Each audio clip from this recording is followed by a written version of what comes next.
Sorry. I'm fine with going first. Also. All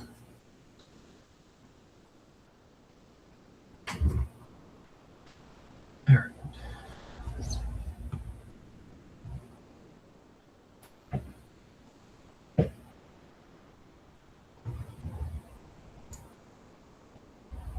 I'm going to try, still using VirtualBox, so I'm going to try my best to do some presenting with it, but I have screenshots and everything prepared in case it messes up again.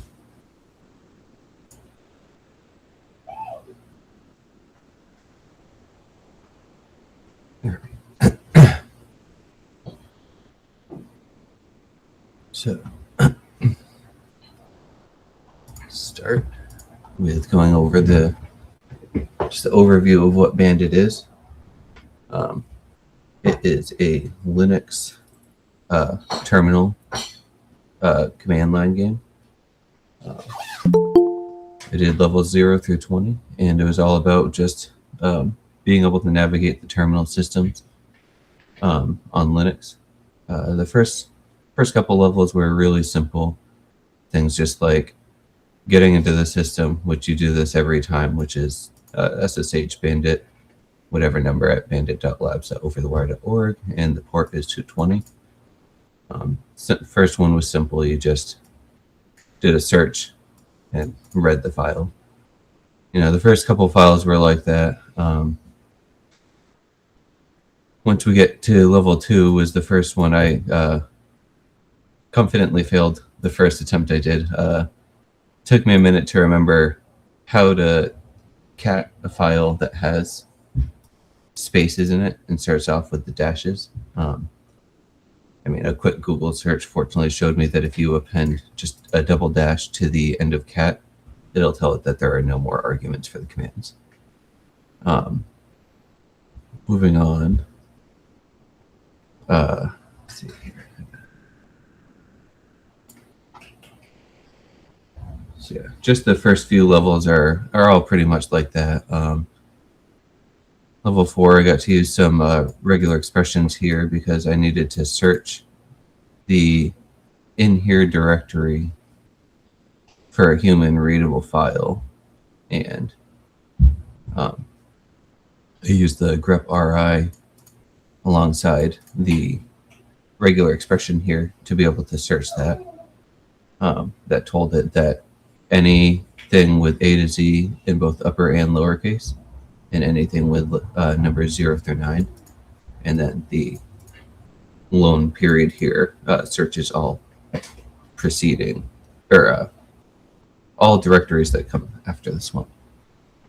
And then once we get to level 5, 5 through 12 is a lot about data manipulation. As you can see in level 5 here, the first thing we had to do was find a file that's human readable, 1033 bytes in size, and not executable. So started just by doing a search. Found the directory, but then there was 20 subdirectories, and to narrow it down, I started just by doing a find search using the period here to search all the directories after. Specified that it's a file, and it's 133 bytes.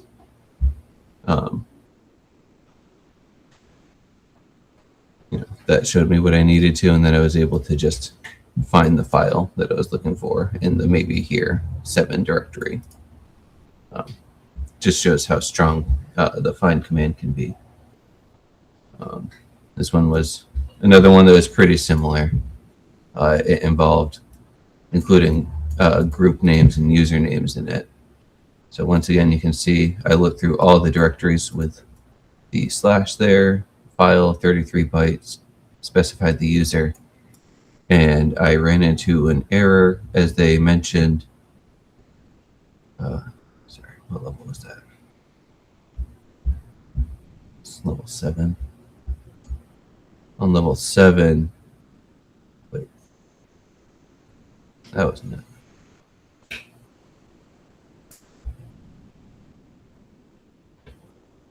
Oh, whoops, level 6. I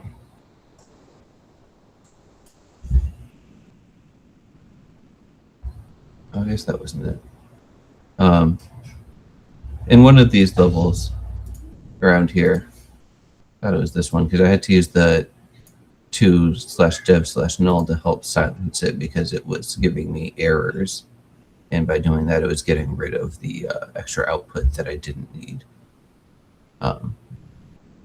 Moving on, though, we got to use strings.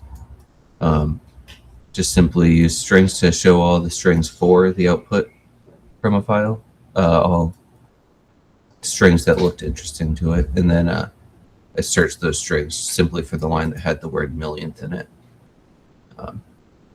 That ended up showing me what I needed. Another one with strings where you can use the sort command and sort it by unique lines, which is handy. And now, let's see. We got to do a little bit with base64. That was nice and simple. The file was in base64. We just used the base64d command to decode that base64 data. And on 11, we had rot13, which is another good one to know. I had to look up the exact syntax for it, but we read the file, and then we use the tr command to tell it what letters are what. So instead of it just being A to Z and A to Z, it's now N to Z and A to Z for A to Z. Same thing for the lowercase here. And then level 12, I was going to walk through that one because that one was a good lesson here.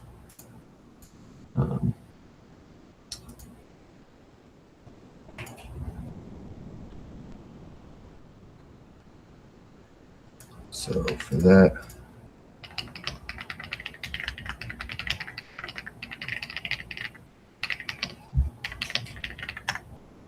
you start by logging in, put in the password.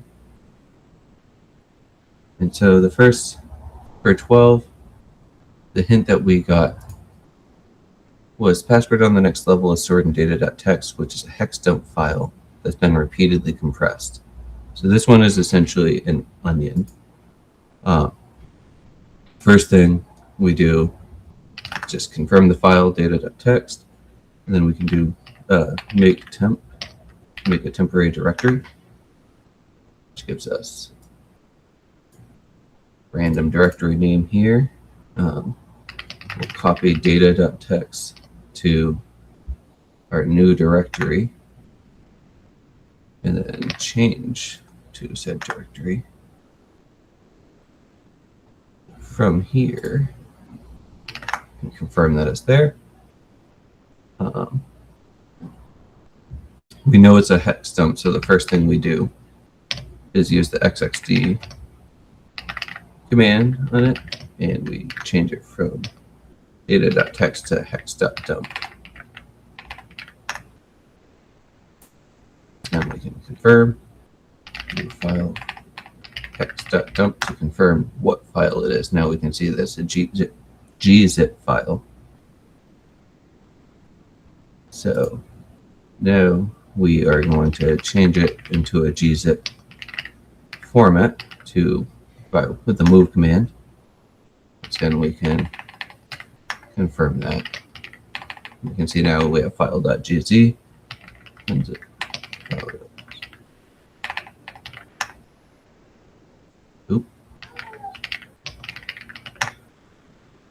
Unzip that one.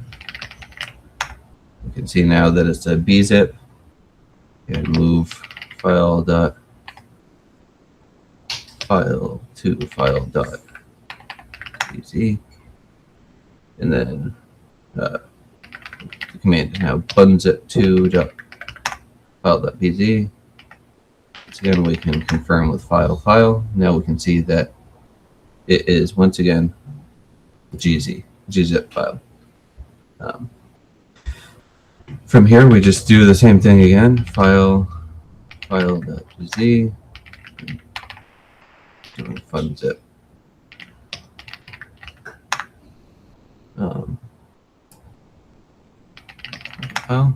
now we can see it's a tar archive.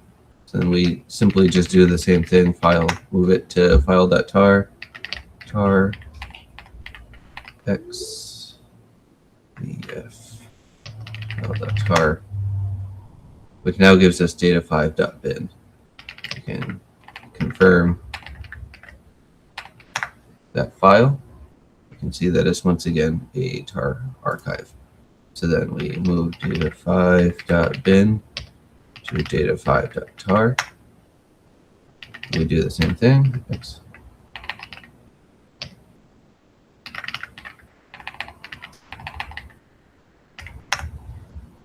Now we get data6.bin.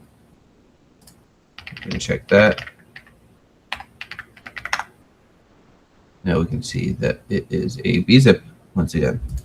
Then we move data6.bin to data6.bz. To data6. And now we don't have an output for that one, so we can do just ls to see what we have. We can see that outputted a just regular data6 file. Data6 shows us another tar archive. We can move that again, data6 to data6.tar, and then tar xvf data6.tar. That gives us data8.bin. You can see once again that it's a gzip file, and this is the last time we move that data8.bin to data8.gzip,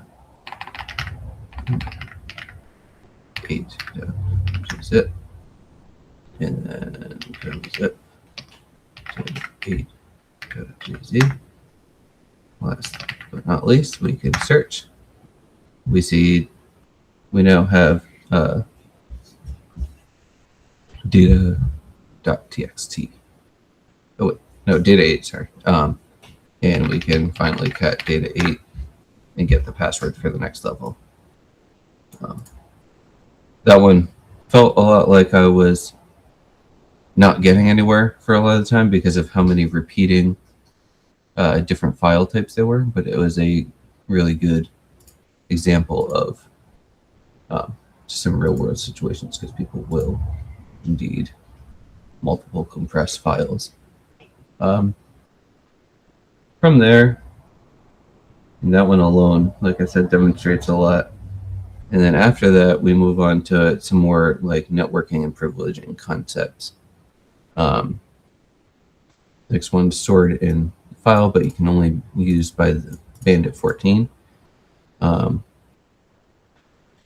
had to use a private key, so we had to find the private key. I initially went in and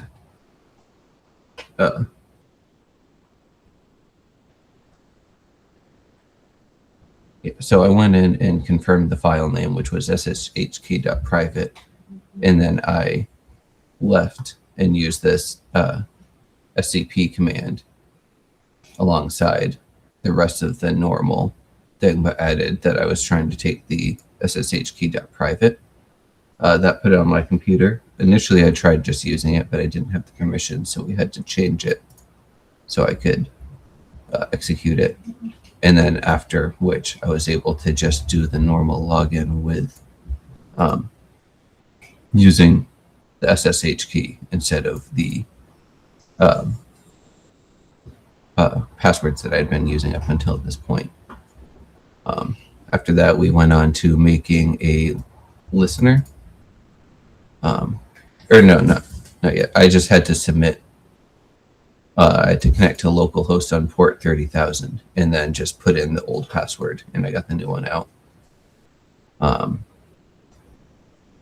This one took me a minute to get the hang of using OpenSSL and S-Client in order to do the same kind of thing, but with TLS and SSL encryption. But after a little looking through the man pages and Googling, I found that you can just OpenSSL, S-client, connect localhost and the port number. And then once again, I just put in the old password and got the new one out. This one I had to start with, I can get a picture for this guy here. This is level 16.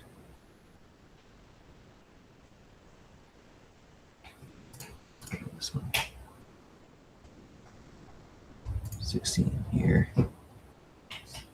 First thing I did was I had to scan with Nmap and find which ports were open in that range. That gave me 5 ports there.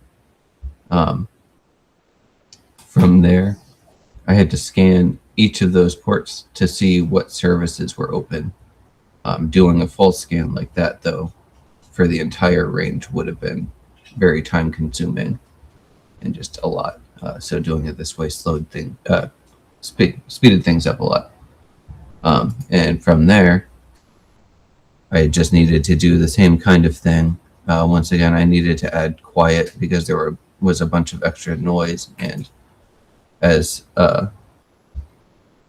the goal said, it gave me a warning that you might get some errors. So I had to use the quiet there, and that gave me an RSA key that I was able to use.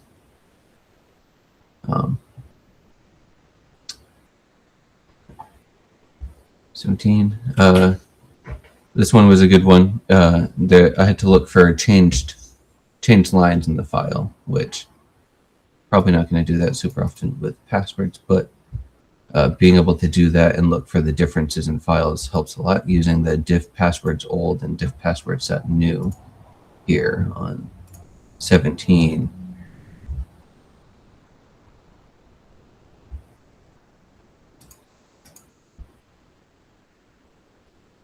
There we go. Diff pass old is diff pass new. Showed us the line that was changed up here, and then the line as it is now, which was the new password. So this one was another good one. What level is this? 18.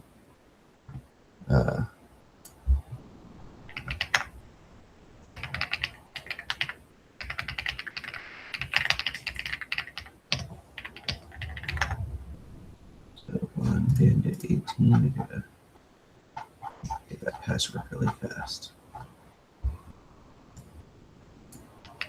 So this one is designed to log you out as soon as you enter. So you can't go in and search around like normal, but it's right there in the home directory. The first thing I did just to confirm that the file was right where I would log in was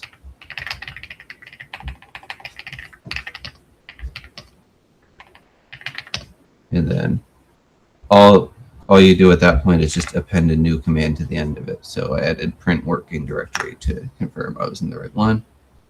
It gives you the normal login, and as you see, put in the password and it kicks you out. But it did show me, even without being able to fully log in, what directory we were in. From that point, I was able to just do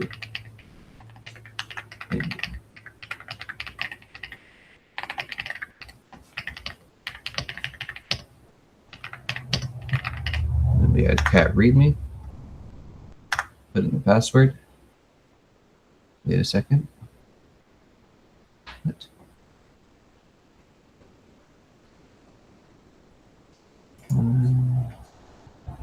Did you do that?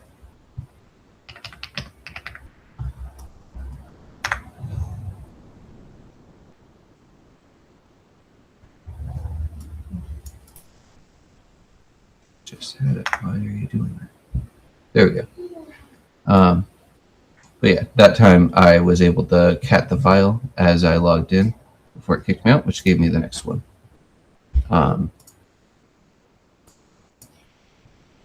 there were only a couple levels left. In access, we needed to use a setuid binary to change my privileges.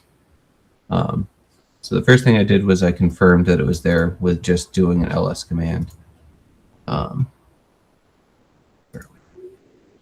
From there, it was nice and simple. It suggested just running the command and seeing what it says. And it tells me to run the command as a user and just to append a command at the end of it. So it was as simple as using the / to execute it, using it to search the files to confirm, and then using it again to cat the file within the correct directory. And then last but not least was another similar one, set UID, that does the following. It makes a connection to localhost on the port that you specify in the command line argument, then reads a line of text that from that connection and compares it to the password.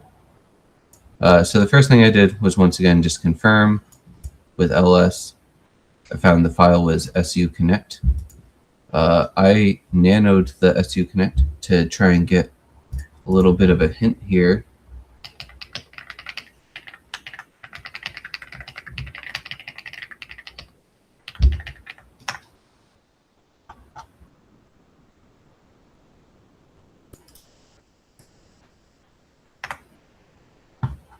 And then once in, we can see that most of it is unreadable. It's not human readable, but we do get hint. Tells us that it'll connect to the given port over local port. Given port over local host. And if it receives the old password, it'll transmit the new one. So then from here, exit. I needed to create a listener on an unused port. So I did nc L for listener, and then created a port. That created the listener. So now it's just going to sit there and listen. Then we can come back in.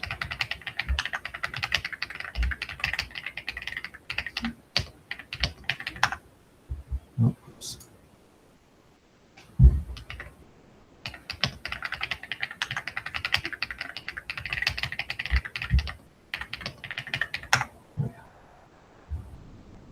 I guess I have the password there.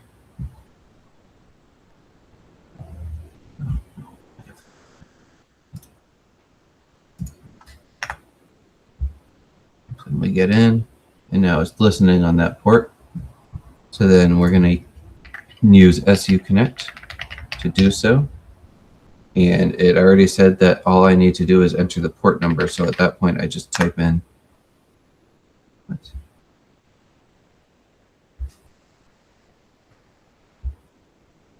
Why didn't that work?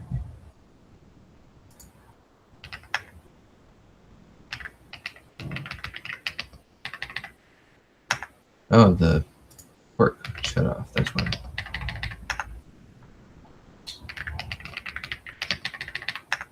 There we go. Now I've got the listener. I can input the password on this screen.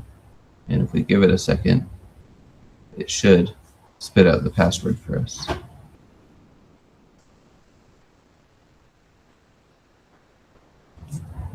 It's supposed to spit out the password for us. Over here, we can double check that. Maybe I did something different. No, I don't know why it's not working, but it's supposed to just spit out the password. And at that point, that was the last level. And then I could confirm with the password with the who am I that I was on Bandit 21. So yeah, that's the end of the Bandit stuff. And then I have my research here for CVE 2025-33073, which is a Windows SMB vulnerability. It is an 8. Thought I had it written here as an 8.8, if I remember correctly. CWE 284 for improper access control.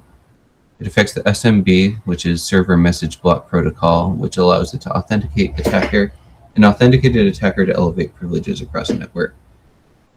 Windows fails to enforce authentication boundaries in certain conditions, so attackers can exploit it to gain higher access. Attackers trick the Windows SMB client into authenticating itself using a specially crafted DNS record. Later down here, I'll show you guys what you have to append to it to make it work. It bypasses the normal NTLM reflection protections, which allows the attacker to relay authentication to privileged services. Once they do that, the attacker can then dump credential information and execute commands at elevated permissions, which could lead to domain compromise. This matters because, privilege escalation is always a dangerous thing if someone can do it as easily as this is. It exploits default configurations such as dynamic DNS and SMB signing, which is frequently set to if negotiated or disabled, and that can make it so the attackers can bypass. Once again, like I said, it's an improper access control in Windows SMB. They can use it to escalate their privileges, and it is currently listed in the KEV catalog, which is known exploited vulnerabilities. Windows SMB itself, the server message block, is a protocol that runs on TCP 445. It's used for file sharing, allows systems to read and write files across networks such as printers, and it operates as a client-server mechanism that provides secure file sharing. There are newer versions that are more secure, that include end-to-end encryption, higher performance, and enhanced security. Managed by two servers, the Landman server and the Landman workstation. And it also does, even though it's primarily Windows, it does offer cross-platform. The main exploit of this is called the loopback trip, which allows the attacker to exploit a flaw by creating a DNS record. They append it with 1UWHRCA,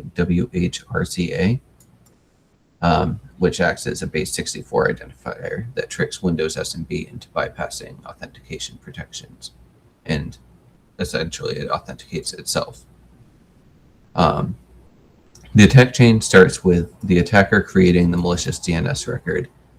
They create the fake SPN, service principal name, and they add the 1UWHRCA suffix. This marshals the Kerberos target information structure, which is credential target information, or CMTI, and tricks Windows into accepting it as a legitimate target. From there, you can use, there are various tools. From what I've read, the most common one is Petit Patam,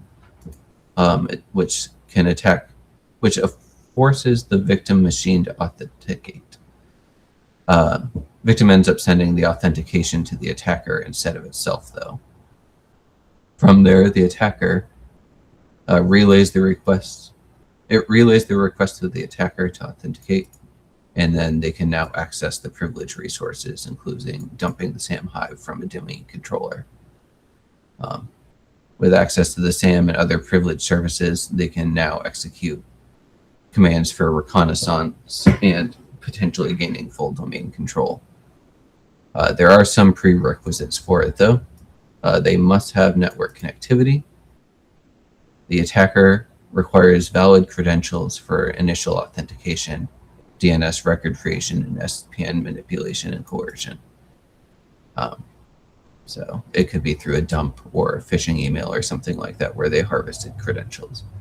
SMB has to be set to if negotiated or disabled. Tools like Petit Patam and EFSR spray, which is another tool that can be used for that same purpose, may be needed. And then you need to be able to create and modify DNS records. I have a little description of the tools here. Petit Patam, Windows attack tool that can force authentication from one system to another. This is commonly seen in NTLM relay attacks, where attackers force machines to send credentials and can be relayed to achieve privilege escalation. And then EFSR spray is a technique used to force a victim machine into repeatedly attempting encrypted file systems, remote operations over SMB. This can be abused to for NTLM relay attacks as well, and privilege escalation, and it's often used alongside Petit Patam. Few real-world attacks would include the tool shell attack chain from last year, where nation-state actors from Linden Typhoon, Violet Typhoon, Storm 2603, they all exploited this against federal agencies, universities, energy companies, healthcare organizations, and it was dubbed Tool Shell, which targeted SharePoint servers to gain administrative access. Attackers, I could have swore spacing where it was. I think it might have been Iran, but they were manipulating NTLM authentication over SMB using host names like localhost with the appended suffix at the end. That was causing Windows SMB clients to treat remote authentication as local. They primarily targeted financial institutions. And then otherwise, we've seen it in red team and proof of concept activity, penetration testers, everyone. They proved that you can dump SAM hashes and laterally move and allow full domain compromise. And then the last section here is detection and mitigation. With proper patch management, you can detect this just by simply identifying that you don't have the June 2025 Windows security update, which included a patch for this. Going over your SMB configurations, ensuring that it's not not set to disabled or anything like that. SPN audit, searching for suspicious SPNs, specifically to identify ghost SPNs, which are SPNs that don't match the NetBIOS name of the host. Monitoring event logs, especially looking for Kerberos traffic and authentication patterns that are consistent with ticket relaying. This could include things like ticket granting service requests, event ID 4769, abnormal ticket granting ticket requests, which is event ID 4768, newer suspicious accounts, local NTLM authentication events, which is 4624, RPC or SMB coercion activities, such as SRV SVC calls or RPC functions such as RPC remote find first printer change not notification X or opnum 74. DHCP v6 or router anomalies, unexpected SMB signing behavior, or DNS poisoning artifacts. And then EDR tooling involves using specific security tools to detect unusual system privilege escalation activity. And then lastly, you can patch this, like we set up here, having the June 2025 patch for this, specifically June 10th. You can enforce SMB signing, disable any unnecessary services. A lot of systems will still run some of the older versions of SMB, which are a lot less secure. And then securing your Active Directory to limit who can modify DNS records or secure Active Directory CS HTTP endpoints. So yeah, that is what I have on that. Stop sharing. Stop sharing.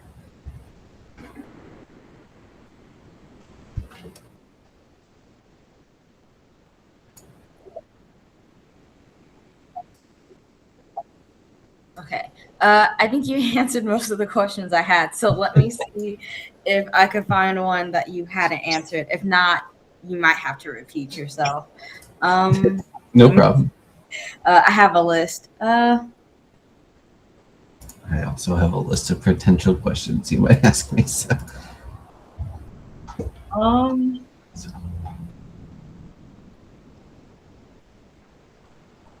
Can EDR tools reliably detect this attack? Yes, they can. Okay. At the Yeah, you can use it to detect system privilege escalation activity. Okay, and then, sorry, I'm really trying to find one you haven't answered. That's no problem. How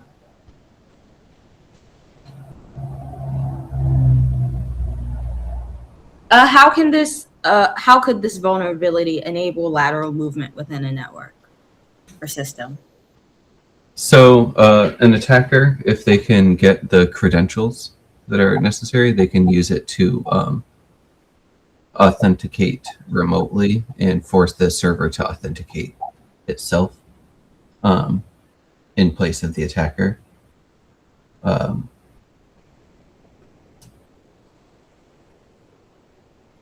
sorry. Could you say it one more time so I can? How could this vulnerability allow lateral movement? Lateral movement. This one, to my understanding, is primarily for privilege escalation. It can be used for lateral movement through forcing the server to authenticate you as someone else. But primarily, this is used for privilege escalation, to my knowledge. And then last question, I think it was, I worded that weird. So with a well-segmented enterprise network, how likely is this exploitation to work if the network is well-segmented? Assuming the network is well segmented, I mean, to my understanding, segmentation alone would not fix this.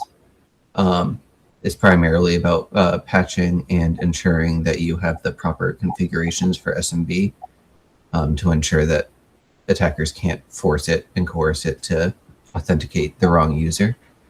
I mean, proper defense in depth would definitely help prevent it, but I don't believe segmentation on its own would have an effect on this. Okay, thank you. Thank you.